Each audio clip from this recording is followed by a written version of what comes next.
Hey, peace world. Thanks for pressing play on another Pay Me No Mind sports and entertainment video. Definitely gonna get into some bite down boxing talk presented by PMNM. My name is Wood. Please hit that subscribe button if you like the way any subjects or topics are being broken down, discussed, reviewed, recapped, or analyzed. Hit that like button. Holler at me with a comment. I love to chop it up with you. Man, talk about, like I said, bite down boxing. Talk about an unrequited love and what's going on with the return of boxing to networks to major TV. What's going on with Top Rank on ESPN? We have the second week of the summer series. Last week's numbers were pretty dismal. I don't think that was really all Top Rank's fault. I don't know if fans' expectations are kind of reasonable, but the numbers weren't that great, the TV numbers, and I salute Top Rank for fighting, the good fight and continuing to do what they do best, and to try to build and tell the stories that they aim for, kind of their signature. Tonight they continue that. I don't know if anybody cares, but I'll try to give some context.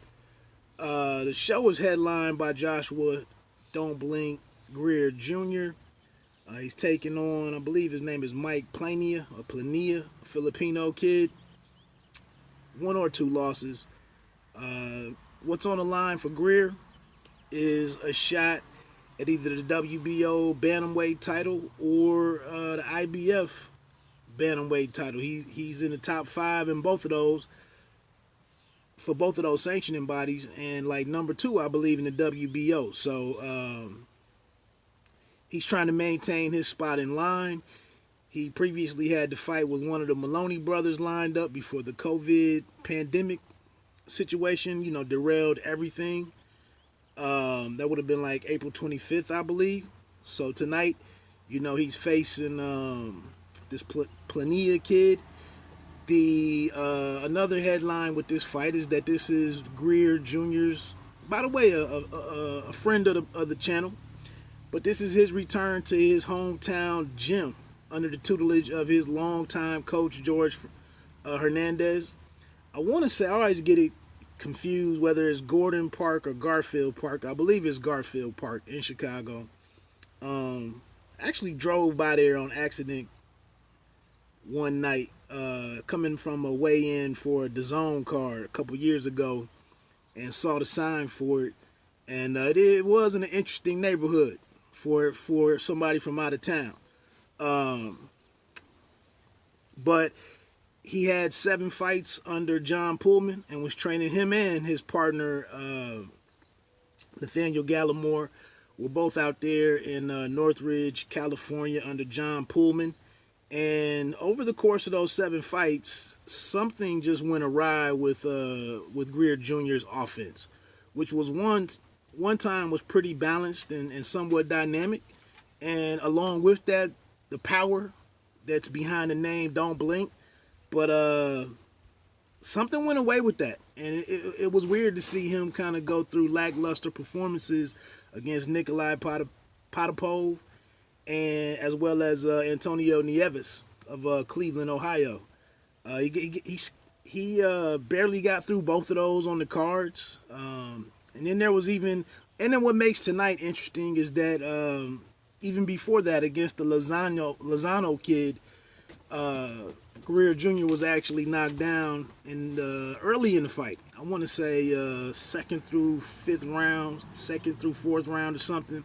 He was knocked down at the end of the bell, and before coming back and getting the stoppage, maybe in the 7th or 8th round, somewhere around there. So it's a lot on the line for that kid. We're talking about the opportunity to go forward and challenge for a world title and achieve, a career goal of his, as well as the money that comes with that. Pick your poison, whether or not it's unified champion, the monster, Naoya Inoue, or I believe he's a southpaw fighter in John Real Casimero. So That's what's on the line for that young man. And in light of the comments by Errol Spence Jr., talking about American fight fans not backing Americans and him having a problem with that. Here's an American who's in that like you get down below super bantamweight, and it's not a lot of Americans down there campaigning. So here's definitely a story to watch and see what happens in the future for Don't Blink. And like I said, we see the start of that tonight. Does the old offense return? I did see one interesting thing. He actually weighed in at 120 versus the 118 pound weight limit for the division. I don't know if that's something to look into, or it's just the fact that we're coming out of these different kind of camps right now. He had been in camp for the fight with Maloney, so that's kind of interesting that he wasn't on weight for 118. But I'm not trying to make a big deal of that. It's just something that you make note of and you wonder what's going on. What kind of work was he able? Traffic circle right behind my house. So that's that. Other than that, Giovani Santillan, I believe is how you pronounce his last name. I think he is a San Diego-based welterweight. He actually called for the winner of Manny Pacquiao and Jeff Horn, the Hornet. The winner of that, or he thought it was going to be a rematch. This was back in like 2018. He captured the NABO welterweight title, and then called out the winner of the rematch between Horn and Pacquiao. As you know, that never happened. And Santillan has a boatload of fights, club fights, in Little Ontario. I want to say that's Ontario, California. Like in a ballroom, banquet center or whatnot. And this is his chance, going up against a veteran in Antonio DeMarco. He's a big favorite, but he moves pretty well. He throws his punches pretty wide, swings, shoots a lot of heavier shots. And DeMarco's been around. He's been around in with some of the best. Broner comes to mind. I think he had a victory. He might have stopped John Molina Jr. Maybe not. But so it's another big opportunity for Santillan. He's a bilingual kid. Like I said, a good effort. I expect it to be action-packed.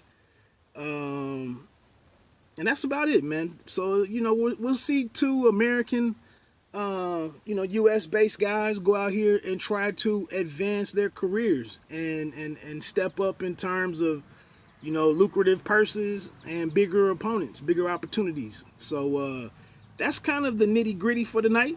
There's also another 3 bouts on there. They'll probably have those 2 fights bookending the card to try to improve those numbers. And, it'd be nice to see a little enthusiasm from boxing fans and from other fans. And I think boxing fans get on my soapbox, but I think boxing fans lead the way in how we understand these fights, what's going on, what's in the process or what's in process. And just like I said, having some enthusiasm about the sport being back, knowing that other big fights are, I think Pedraza is Thursday night. It's a method to it's a rhyme to the reason. It's a method to the madness with these cards as they come back. And I think, what's the phrase? 50% of something is better than 100% of nothing. I mean, it's action. So I'll step down off of my soapbox. If nobody cares, nobody cares. But like I said, those are kind of the interesting storylines heading into tonight's Top Rank on ESPN card. My name is Wood. Bite down boxing. Don't let them count you out. And again, pay me no mind. Sports and entertainment. You don't have to be great to start, but you have to start to be great.